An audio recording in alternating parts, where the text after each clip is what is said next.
merupakan sebuah koreografi yang diinspirasikan daripada watak Mak Inang dan Inang dalam filem-filem 1960. Motif dan nuansa tari tradisional Inang menjadi titik percumbahan idea bagi menggarap naratif dalam persembahan ini.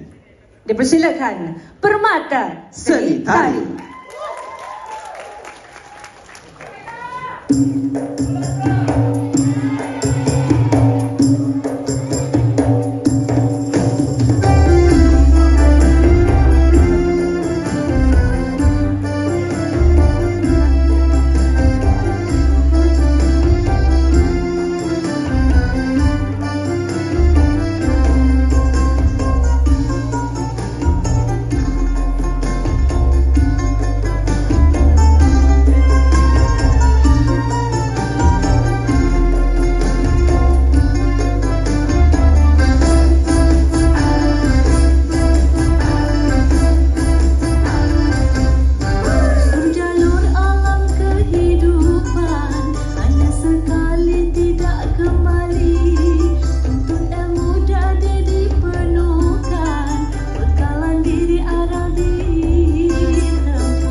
Sekali tidak kembali, tuntut ilmu dada dipenuhkan, bekalan diri aral ditempuhi.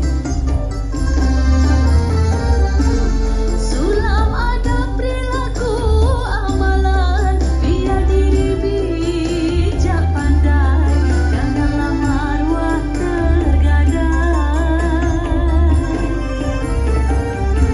Salur akal berpandukan iman, moga disenangi andai, usahlah hubungan diukan.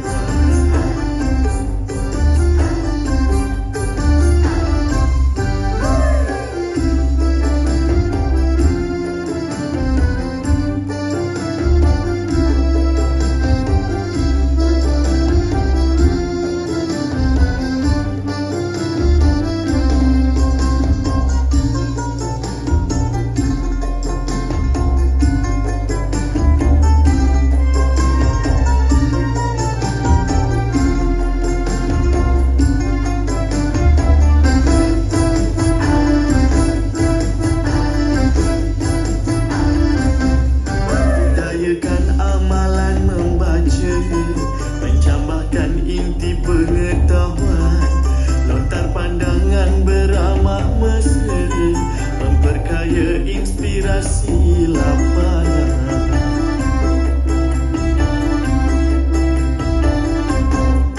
Budayakan amalan membaca, menjambahkan inti pengetahuan, lontar pandangan beramah mesra, memperkaya inspirasi lapangan.